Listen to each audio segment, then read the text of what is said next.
Welcome, everybody. Oh, there we go. Cut the top of my head off.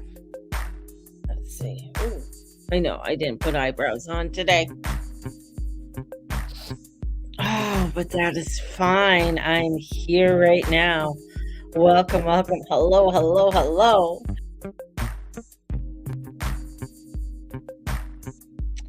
So, welcome, everybody. Thank you for joining me this morning on my live.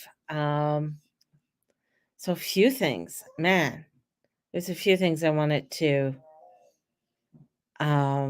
look at. One is a sort of a peek into September and the energies that are coming into September. And just, yeah, we'll go we'll go with that because there's a lot of other things that are coming in, which I find very interesting. And with what we are going to be discovering, um, as the summer's winding down, and we're going to be heading into that kind of like that back to school kind of feel, even though you may not be going back to school, but it's kind of inbred it in us. September's like back to school, get back to the routine, get back to everything, right? So there's that. Now, before I begin, let me introduce myself because I know there might be some new people out there. So my name's Mary June Tracy, and I'm here to give you the 411 of the shenanigans of the planets and give you a little bit of insights of the frequencies of how I receive them and see them and um, want to share with you. The other thing is that I had a flash sale on for this weekend, and I have 2 spots left for the moon reading. So the new moon is in 9 days. We're in the waning gibbous of the moon, and the moon is in Taurus. And we will be having the dark moon in 9 days. So if you are wanting to receive your astro reading for that, they're on sale right now for $25. And what I do is that I record them and I send them to you. So if you are wanting to get in on that sale, I have 2 spots left because I only do a set number each month because it's a lot of work. I can't do 100 of them and I can't do 50 of them, but I can do around 15 or so of them. So I have 2 spots left, just an FYI. Alrighty, so let's get into some of the cray cray of the frequencies that are coming in this month. Now, there has been, and one of the things I just before, I have to just say this. There's been, I feel like, an attack on motherhood and what motherhood is. And I feel the sacredness of that. That's what we're going to be feeling more as we're going into the fall and into the winter and the new year. And we've been seeing that. We've been seeing this attack on motherhood. And the attack on motherhood has been going on for quite some time. It actually started in with women's lib and getting women into work. And it started in around the 50s when a lot of women were staying home and raising their children, and men were able to go out, forage, create an income for their family, and buy a home, buy groceries, send the kids to college. There was especially with that Pluto in Leo. So we had this energy that came in that wanted to create motherhood, that wanted to restore our community, restore what it is that we want to create. As time went on, what they found was all of a sudden the government, well, weren't making the type of money they were making. They wanted more. And how they could get more is that they needed more people in the workforce. And in order to get more people into the workforce, well, let's make women go back to work. And not saying that women weren't already working in the home, raising the kids, doing that. Some women even had side hustles, and doing little side hustles to help with income and things like that in different ways. But they really wanted to get more. And so divisions started to come in. and that's where you got women's lib. Now, women's lib was started by, when you look into the history of it, it was started by the governments and by some very wealthy families so that women would go and start paying taxes. And then you got the double income started to come in. Now, fast forwarding, what's happening now is where it's not, where many young women aren't understanding the sacredness of what being a mother is. And that really brings you into the Venus energy. The Venus energy is the feminine energy, is the one that, whether you realize it or not, is that craving of wanting a child, of wanting to give birth, of wanting to have new life, of wanting to have something extended from yourself and give you that love. And and especially if you've been in a relationship that was unloving, sometimes your body, you know brings you the love in a different way, and that's through either pregnancy. So we're seeing it in the United States. We're seeing this push for the non-respect for life, where even at the age of 3, a mother could say, well, I don't want you anymore, you're too hard for me, and end that life. We are finding that, and this is a stat that came out and just threw me because I had no idea, that men purchase the abortion pill more than women do. Interesting. So we see this, and you ask why. Well, there's a seedy underhandedness to all this, and it's a seedy underhandedness when, especially when a lot of young girls are taken advantage of. And so it's easy if you are able to have access to something and you've taken advantage of a young girl, and she gets pregnant. So the reason I'm bringing this up, because within the astrology, we are seeing this evil rise. We are seeing this come up into our face, and people are cheering it. People are, looking at it, and they're finding that, oh yes, this is really a good thing, without coming in and educating. And I think, when it comes, especially for women and young girls, it's so important to understand your moon cycle, understand your body, understand what it is to give life, whether you choose to do it or not. Now, I do have a stance where, in early stages of pregnancy, it's a decision a woman has to make. And it's not an easy decision. And many moons ago, in one of my past lives of this lifetime, I did do some coaching with pro-life, with young girls, and who are making choices and having to make the choice. And it was mainly a counseling afterwards and helping them afterwards. And not one woman in the counseling, and I saw quite a few, not one woman came in and did not know the birth date of the child that they let go of. Not one woman. And oh, my heart sets.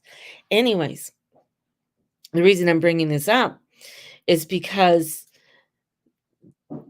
the sanctity of that motherhood is being taken away. The sanctity of the feminine is being stripped away. And it's being stripped away in many different ways, and we are seeing it within our world. We're seeing it in how it's being reflected in, whether it's the Olympics, whether it's, others are just deciding that they have the right to take the autonomy of the sanctity of a woman.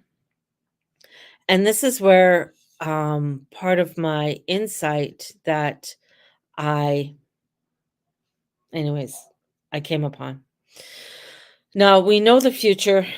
The future is already written, and what is unknown is already contained in the hearts of all. And this is an unknowing is really knowing that has not been accepted. In other words, you are already know what is happening. In other words, the connectedness that we have to each other, the connectedness with oneness, you are all part of everything, and thus you know everything already. It's within inside ourselves. And the sanctity of our femininity is that connection of intuition, is the connection that has been broken over several um several decades. I'm going to say several centuries, because it kept being taken away, whether it's through the witch trials or through women being not people.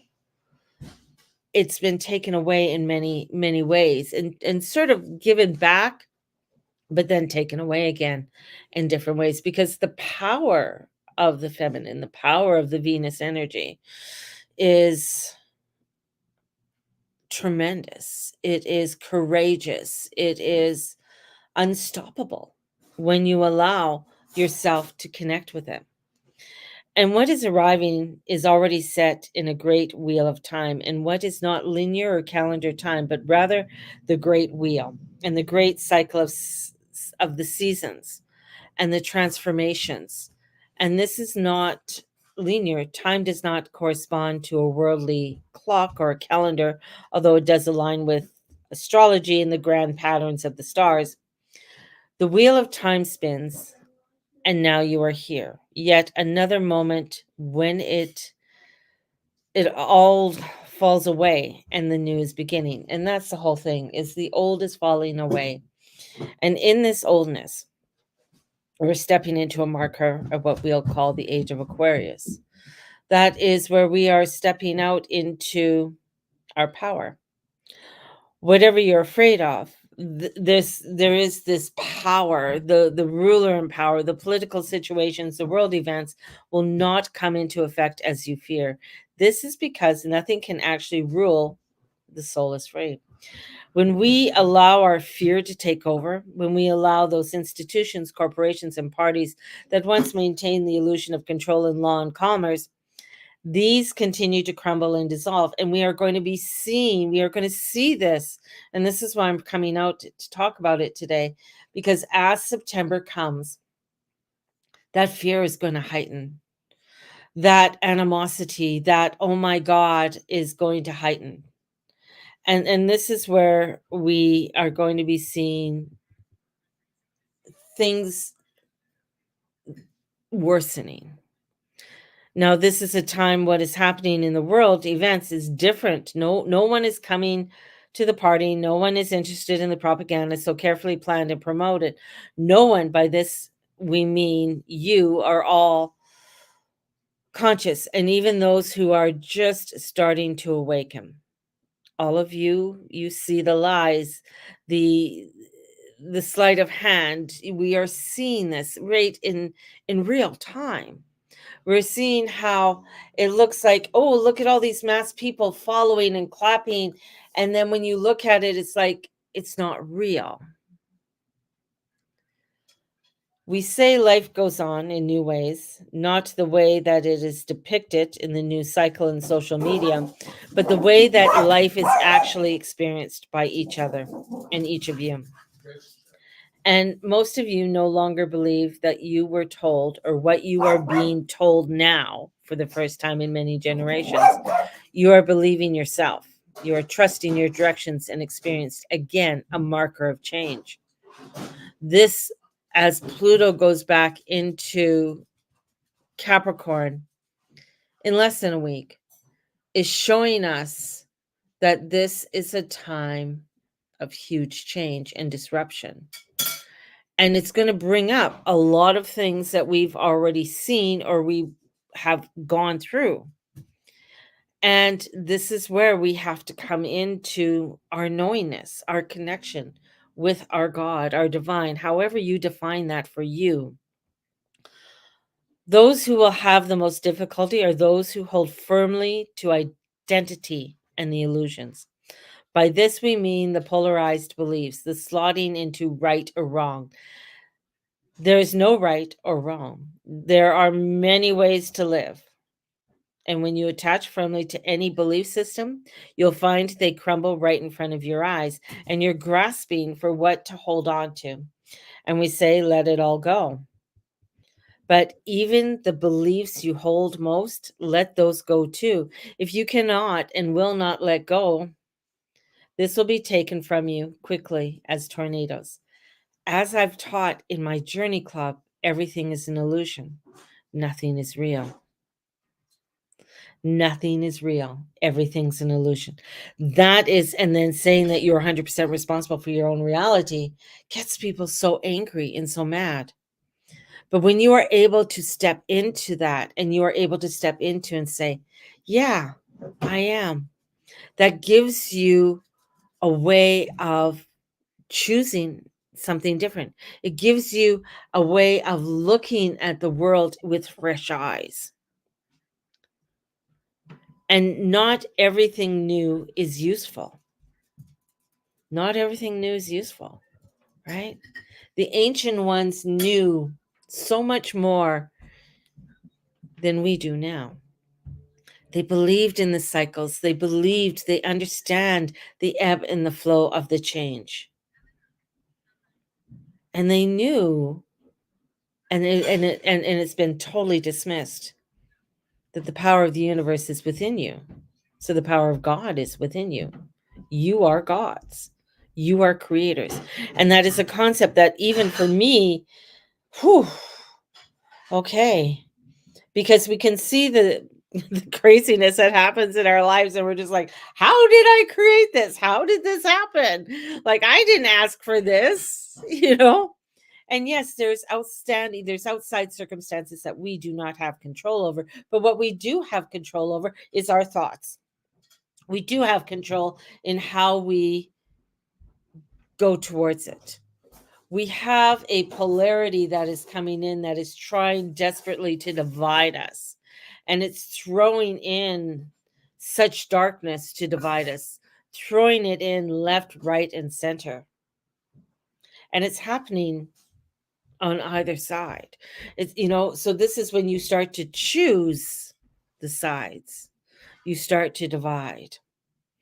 What is real stays. Your soul is infinite. Your identities are mutable with each lifetime, and also changes many times within one lifetime. As I said, in my one lifetime, this is what I did. This is what happened. This is what was I was doing in that lifetime. Thank you, my love. My love. I worked with I worked with the Calgary Diocese at that time, and it was through the youth the youth group. Anyways, I ended up working with the women and working with young girls, and it was in that lifetime, and that part of that came into this lifetime, into where I am now. If that makes any sense. Anyways, this is where we take them off as you would a heavy coat. Take them off as shoes you've outgrown. Do not worry if your neighbor or partner or friends or enemies still cling to the old identities. Do your work. Do the work that you need to do. Do the prayers that you need to do. Each soul must rise in their level of understanding. Others will catch up in time. It is a gift to see clearly and to respond with a clarity when clarity comes. And for those who say, I still do not know, take the blinders off. If you can't see it yet, remove everything that is blocking you. Every habit, addiction, identity, distraction. And step into that knowingness that is within inside with you. Step into that divineness, God, the goddess, and allow yourself to embrace that, how you need to embrace it. And when you do, you're going to find that as things get extremely chaotic, in September, October, November. And as things start to unfold before your very eyes, you're going to be able to step into it with more strength, more courage, and more love. And that's my message today, to step forward in love. So I'm sending you out with so much love. May the Lord and Lady watch over and bless each and every one of you and all that you say and all that you be and all that you do. Step into your truth and to who you are. Don't deny the feminine, and don't dismiss the mother, because the mother is so powerful and the mother is infinite. So God bless, and the mother bless you. We'll talk to you all very, very soon. And let everybody, I have 2 spots left for my sale. Please, if you're already got it, share it with a friend. All right. God bless. And we'll talk to you soon.